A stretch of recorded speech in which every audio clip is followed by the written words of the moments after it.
Bonjour et bienvenue dans notre émission pour une vision citoyenne. Et aujourd'hui, nous allons parler des sujets autour de l'éducation, des inégalités sociales et de la place de la femme dans la société actuelle. Et pour cela, j'ai le plaisir et l'honneur de recevoir Madame Najat Vallaud-Belkacem, directrice France de l'ONG One et ancienne ministre. Bonjour. Bonjour, merci. Je vous en prie. Najat, première question que j'ai envie de vous poser, c'est pouvez-vous nous présenter un petit peu l'ONG One ? Qu'est-ce que vous faites aujourd'hui et les combats, les grands combats, enfin en tout cas les combats et les sujets que vous menez aujourd'hui? Bien sûr, alors l'ONG One est une ONG qui a vu le jour au début des années 2000, qui a été fondée notamment par donc le chanteur de U2, Bono, dans une période où le grand sujet mondial de l'époque, c'était l'épidémie du sida, qui avait fait déjà des millions de morts, on s'en souvient de triste mémoire. Et au début des années 2000, commencent à arriver enfin, inespérés, les premiers traitements, les trithérapies, qui permettent de sauver des vies au nord, mais au sud, malheureusement, et dans les populations les plus pauvres, ces médicaments, ces traitements sont inaccessibles parce que beaucoup trop coûteux. Donc, Bono et d'autres, à ce moment-là, ont l'idée de créer cette ONG qui fait appel au pouvoir public du monde entier, qui sensibilise l'opinion publique partout, pour que les règles du jeu soient revues et que sur des sujets aussi vitaux que ces maladies évitables, comme on dit, eh bien, on puisse faire preuve de solidarité. Tout au long des années 2000, au-delà du sida, il y a eu d'autres maladies comme la tuberculose, la malaria, enfin des tas de maladies qu'on sait éviter, qu'on sait traiter, mais dont, encore une fois, les traitements n'arrivent pas aux populations les plus pauvres. Donc l'ONG One a aussi pris en charge cette question-là. Donc en fait, on se mobilise, on fait du plaidoyer, on va voir les gouvernements, les institutions internationales, FMI, Banque mondiale, les sommets G7, G20 et d'autres, pour faire pencher la balance du côté des changements législatifs nécessaires, de l'allocation de moyens très importants nécessaires pour remédier à ces inégalités-là. Et pour finalement à la fois sauver les gens de maladies dites évitables et les sortir de l'extrême pauvreté. C'est pour ça qu'on dit que c'est une ONG de lutte contre l'extrême pauvreté et les maladies évitables. Et donc aujourd'hui, évidemment, le Covid-19 est passé par là et c'est aussi devenu une de ces maladies évitables dont on traite beaucoup et on se bat beaucoup en ce moment pour ce qu'on appelle l'équité vaccinale à travers le monde. C'est-à-dire qu'on ne peut pas se satisfaire que 70% de populations de pays riches comme le nôtre soient aujourd'hui vaccinées, quand dans les pays les plus pauvres, en Afrique subsaharienne ou ailleurs, on est à moins de 4% de la population qui est vaccinée. Donc en fait, le problème, c'est qu'on se rend compte que finalement, c'est un éternel recommencement. À chaque fois qu'il y a une crise, une pandémie, et évidemment la crise environnementale va en être une nouvelle illustration, eh bien les inégalités structurantes de notre monde se refont jour et on les voit de façon absolument flagrante et on se rend compte qu'on n'a pas vraiment progressé.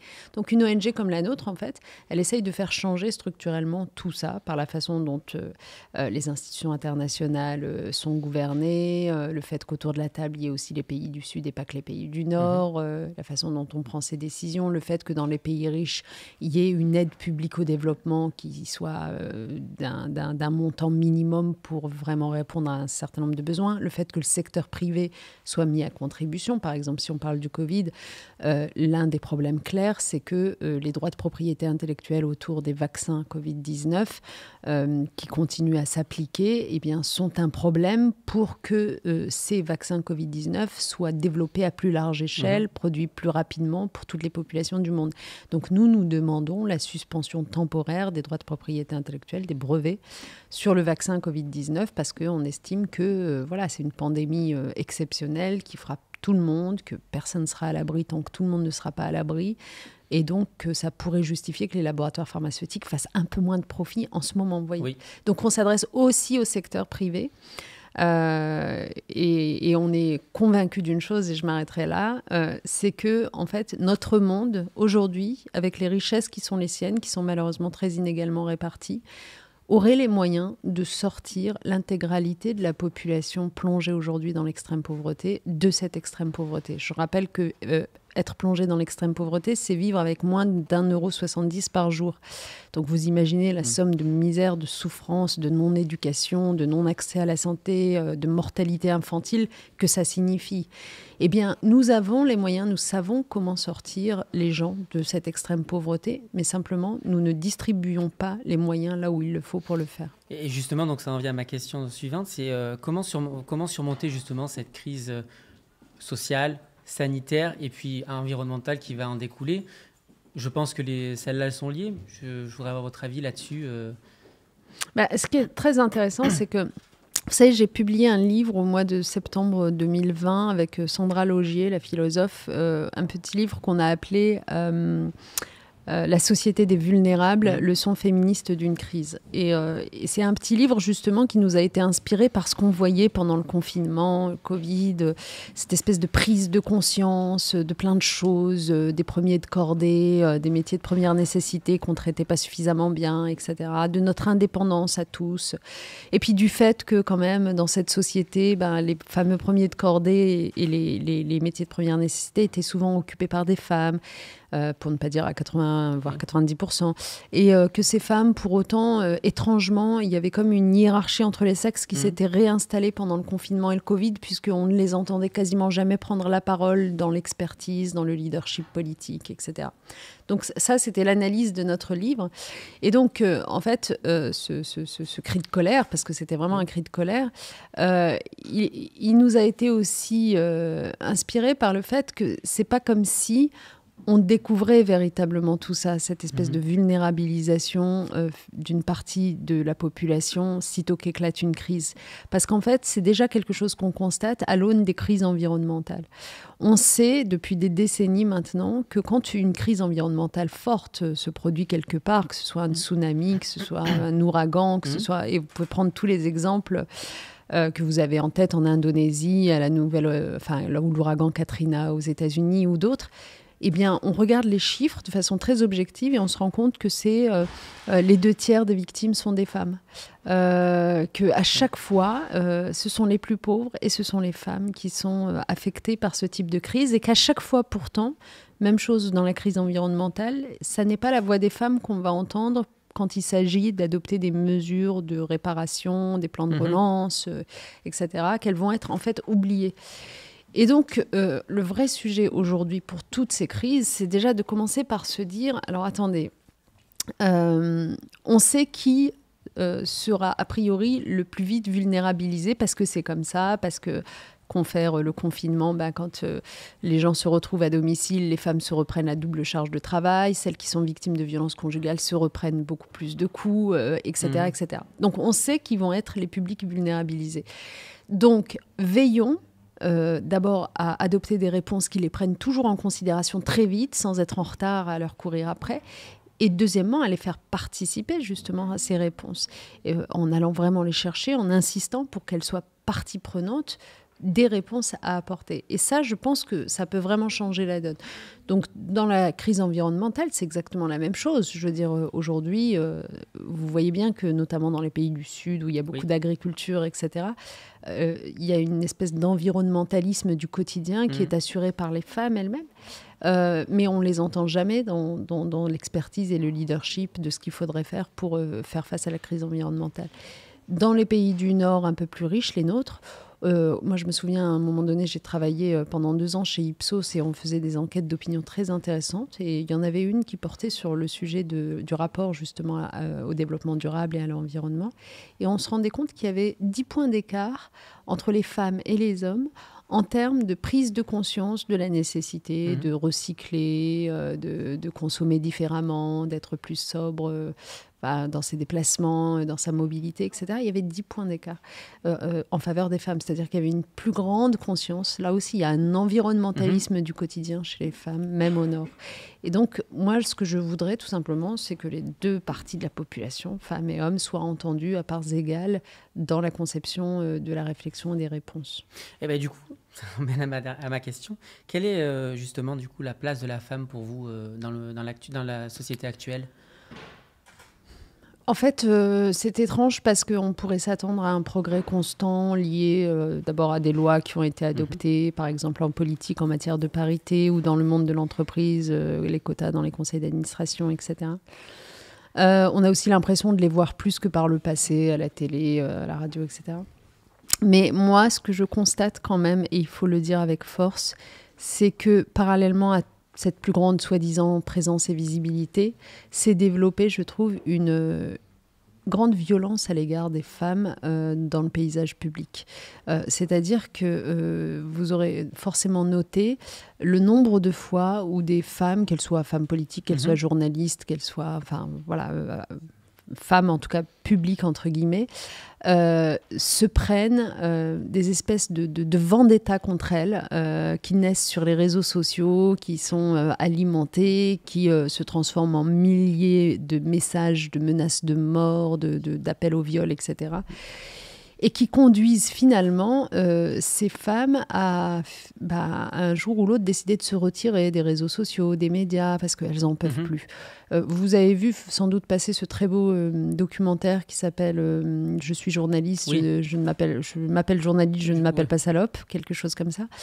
Qui était, pour moi, ça a été une révélation quand j'ai vu ce documentaire, parce que je vous avoue que je me suis dit « Ah, mais les journalistes aussi, les femmes journalistes aussi, vivent ce genre de choses que je croyais réservées à la politique, en fait. » Parce que moi, évidemment que je l'avais vécu en politique, mais c'était tellement une évidence, je veux dire, les menaces de mort, etc., ça fait tellement partie prenante de ma vie que je me disais, mais c'est lié au fait de faire de la politique. Quand j'ai vu ce documentaire, je me suis dit non, en fait, c'est lié au fait d'être une femme publique, entre guillemets. D'ailleurs, autrefois, femme publique, vous savez ce que ça signifiait. C'est pour ça que je mets toujours des guillemets. Une femme dans l'espace public, un personnage public. Et bien ça, en fait, c'est toujours pas accepté. Et étrangement, alors qu'on croirait qu'on va vers du progrès, je trouve que c'est de moins en moins accepté. Les réactions, le backlash, comme on dit, est de plus en plus dur, violent. Oui. Et quand ça se traduit, comme je viens de l'expliquer, par des femmes qui, n'en pouvant plus de cette violence, se retirent, arrêtent de s'exprimer pendant un temps, même quitte à y revenir 3 mois plus tard. Mais à chaque fois, ça veut dire que c'est la parole des femmes qui recule. Parce qu'elles, finalement, elles avaient déjà acquis une maturité, une capacité d'expression, etc. Le temps que se préparent d'autres qui vont prendre leur place, d'autres générations, c'est du temps perdu à chaque fois, c'est de l'expertise perdue.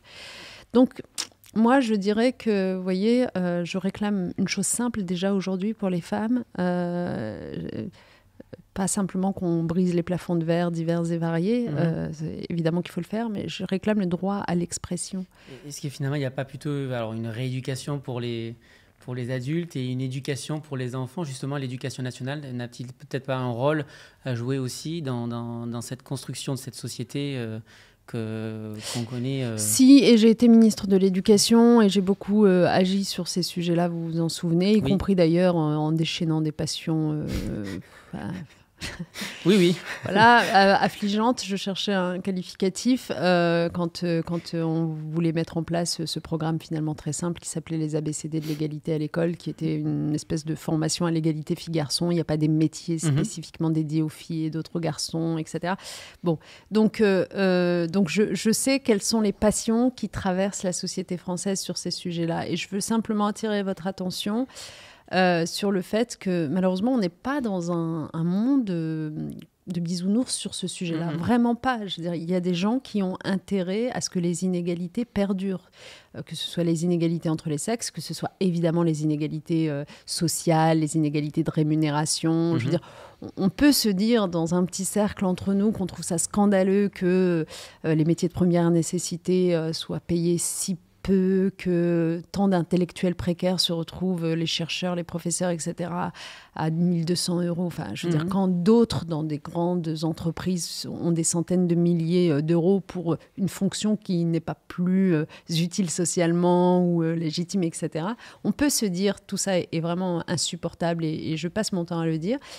Mais la vérité, c'est que quand vous commencez à dire, en fait, pour rééquilibrer les choses, il faudra prendre à certains pour redistribuer à d'autres, vous avez toujours le problème du prendre à certains. Et c'est la même chose en matière d'égalité femmes-hommes. Quand on dit qu'il faut mettre fin au patriarcat, vous avez toujours, pour certains, le Mhm. problème va falloir rogner un petit peu sur cette prédominance masculine et cette domination sur un certain nombre de sujets. Et donc, c'est un combat, c'est vraiment un combat. Et ce combat-là, bien sûr que les enseignants ont un rôle à jouer à l'école en transmettant un certain nombre de valeurs dès le plus jeune âge aux filles et aux garçons, mais ça ne suffit pas parce que, en fait, les filles et les garçons, et je suis bien placée pour le savoir, j'ai des jumeaux de 12 ans, vivent dans un environnement qui est un environnement culturel, de télévision, de cinéma, de réseaux sociaux dont on parlait tout à l'heure. Si pendant ce temps-là, les réseaux sociaux confèrent la lanceuse d'alerte au sujet d'Instagram et de ses effets néfastes sur les jeunes adolescentes qui sont poussées à s'hypersexualiser, etc., et à ne se voir que comme cela. Si les réseaux sociaux, pendant ce temps-là, défont le travail de fourmi qui a été fait par les enseignants, si la télévision vous passe du Éric Zemmour à longueur de temps qui vous explique que non, il faut revenir sur la loi sur la parité, etc., et que le cerveau des femmes est plus petit que celui des hommes, et bien ça ne le fait pas, quoi. Donc il y a une responsabilité collective en se posant finalement la seule question de toute mon expérience, la seule question qui vaille à chaque fois, que ce soit sur les questions d'éducation, d'égalité femmes-hommes, etc., la seule question qui vaille, c'est que voudrais-je pour mon enfant si je ne savais pas dans quelle famille, dans quel cadre social il naissait. En fait, vous voyez, c'est s'il y avait une incertitude totale sur les conditions de naissance et de départ d'un enfant dans une société, même l'incertitude sur son sexe, je ne sais pas. Je ne sais pas si mon enfant va naître fille ou garçon, je ne sais pas s'il va naître dans une famille riche ou une famille pauvre, je ne sais pas s'il va naître en ruralité ou en quartier urbain, etc., ou en centre-ville. Qu'est-ce que je voudrais qu'il ait absolument comme minimum garanti, parce que sinon ça me ferait souffrir. Si on se pose la question comme ça, en se renvoyant donc soi-même à sa propre filiation, quelque chose de très intime, on comprend en fait. Tous les sujets que je viens d'évoquer, on les comprend. On comprend qu'on n'a pas envie que sa fille souffre d'être moins bien lotie que les garçons qui l'entourent. On comprend qu'on n'a pas envie que son garçon, s'il a telle orientation sexuelle, se fasse traiter par tous les noms, voire tabasser. On comprend que si son enfant a envie de faire des études professionnelles et pas générales, on n'a pas envie qu'on lui bouche les portes de l'enseignement supérieur parce qu'en fait, on lui coupe des opportunités. On comprend tout. On comprend tout. Et on comprend évidemment que les rémunérations doivent être à peu près égales entre les gens parce qu'au fond, tous les métiers ont leur importance et qu'il n'y a pas de raison que le patron de Carrefour soit payé 400 fois plus que la caissière de Carrefour. On le comprend. Vraiment. Mais juste, il faut se poser un peu la question dans ce sens-là, au lieu de se dire « mais non, tout ça est une fatalité, c'est ainsi, on ne peut pas y revenir ». Et je pense que l'engagement politique, en fait, c'est justement ce combat contre la fatalité. Ouais, d'impulser un petit peu le... Ouais, d'impulser quand même un désir d'utopie, quoi. Moi, j'ai le sentiment... Étrangement, c'est sans doute ce qui a fait aussi que je suis passée du côté des ONG, c'est que j'ai l'impression que maintenant l'utopie, le désir d'utopie, il est plus présent du côté des ONG que du côté du politique, parce que le politique s'est un peu perdu dans les méandres de la polémique, du commentaire d'une phrase, de sensationnalisme, et puis du coup, qu'est-ce qui fait le plus sensationnalisme et buzz, c'est forcément les discours d'exclusion, c'est jamais les discours d'amour. C'est dommage. Et pour vous, du coup, quels sont les grands enjeux justement de demain pour l'avenir aujourd'hui Moi, alors je vais essayer de ne pas me laisser influencer par les sujets qui sont dans mon appétence générale. Je vais essayer d'être objective. En fait, quand même... Moi, je trouve qu'il faut regarder de très près tout ce qui se passe autour de la question des réfugiés. Il faut la regarder vraiment de très près, cette question-là. Moi, il se trouve que j'y suis impliquée par ailleurs parce que je préside l'advisory board d'une fondation qui s'occupe de mettre en emploi des réfugiés. Et pourquoi il faut la regarder de très près ? Parce qu'en fait, il ne faut pas se leurrer. Je veux dire, les réfugiés, ça va continuer.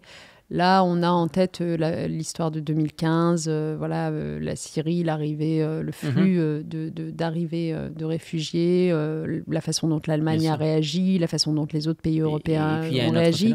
Il y a un autre phénomène qu'on appelle maintenant réfugiés climatiques. Exactement, c'est ce que j'avais en tête. C'est-à-dire qu'en fait, d'abord, malheureusement, je ne vois pas de raison pour lesquelles les crises humanitaires, les guerres qui poussent les gens sur le chemin de l'exil se mettraient à s'arrêter demain. Or,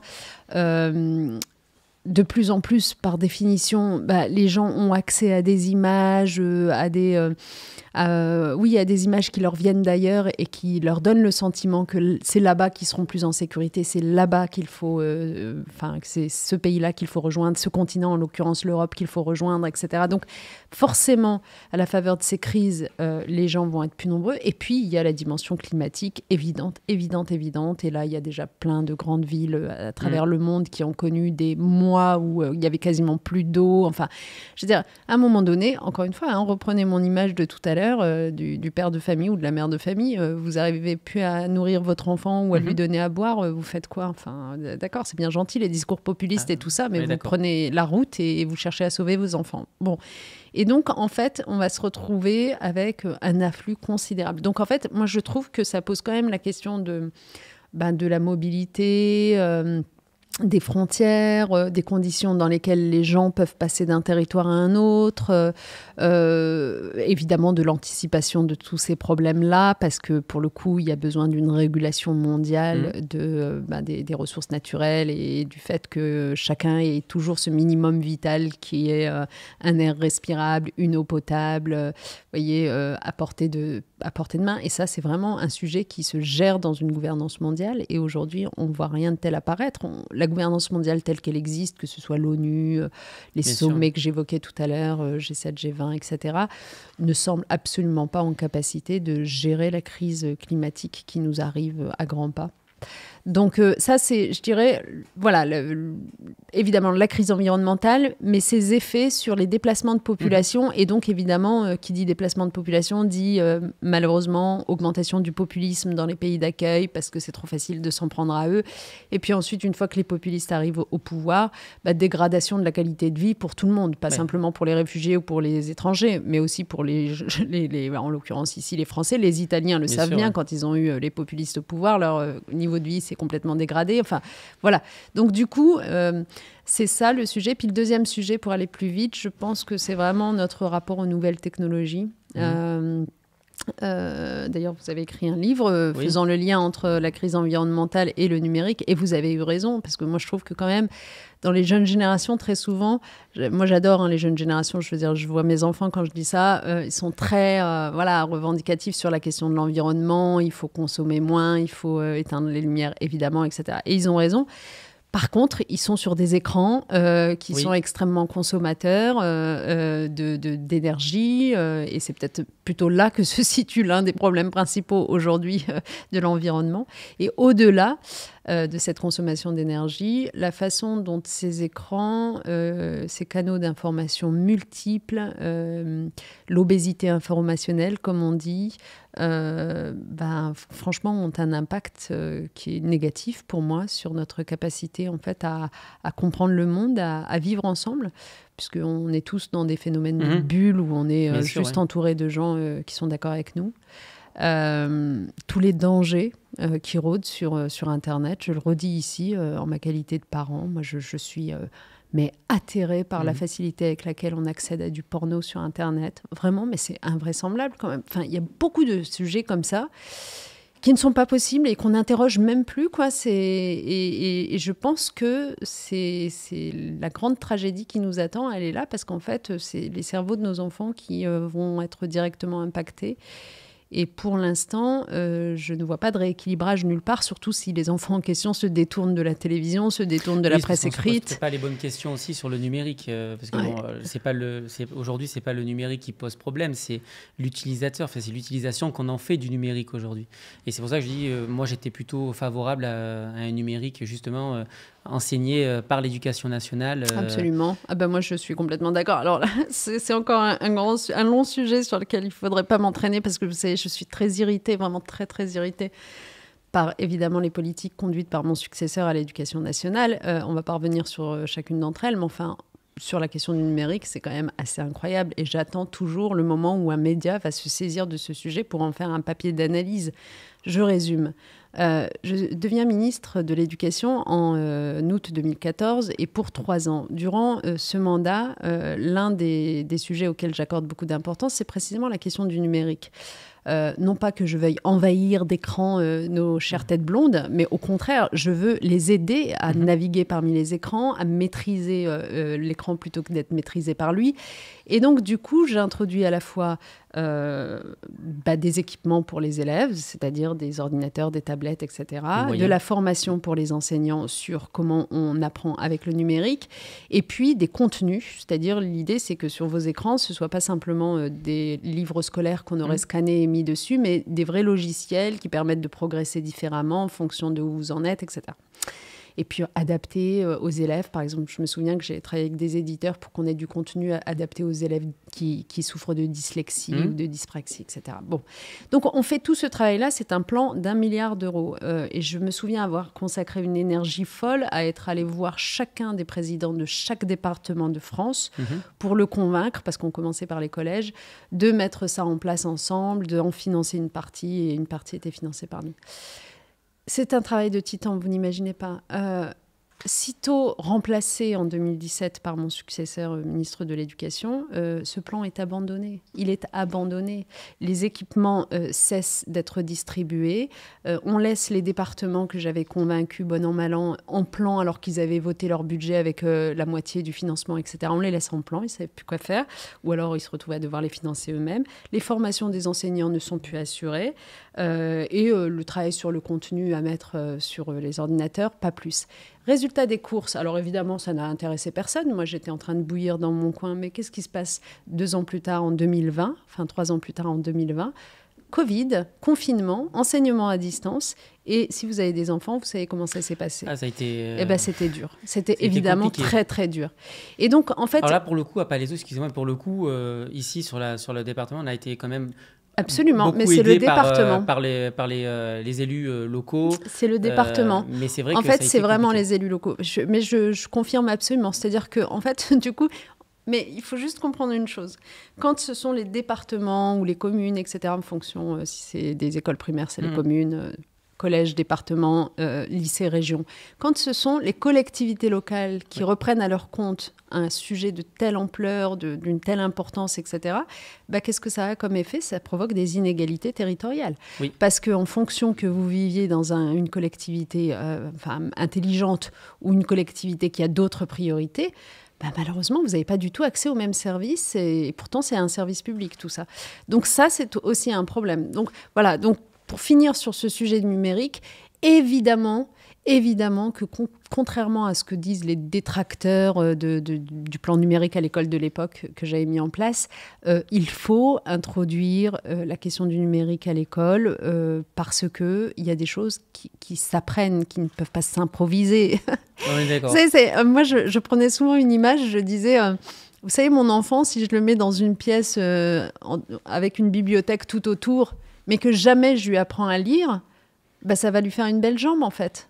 OK, il sera familier des livres.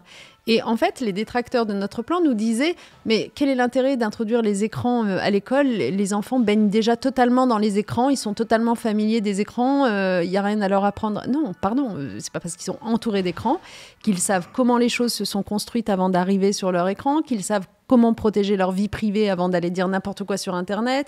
Vous voyez ? Oui, bien sûr. Donc, tout ça s'apprend. Et j'espère vraiment que c'est un travail qui va être remis sur le métier, là, sur l'ouvrage, à partir de la prochaine élection présidentielle, parce que là, franchement, on a perdu 5 ans.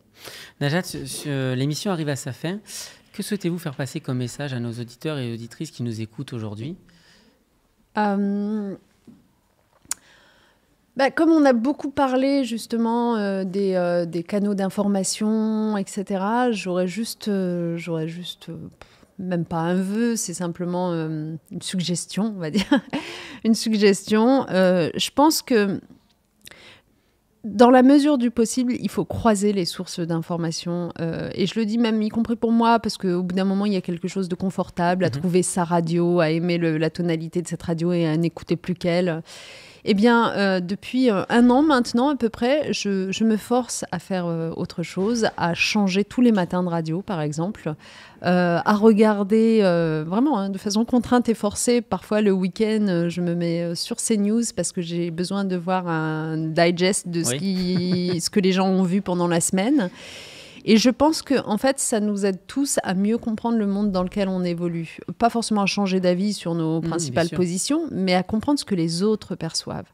Parce que, en fait, sinon, la parole reste vaine et on ne peut pas convaincre grand monde si on n'a pas conscience de l'univers dans lequel...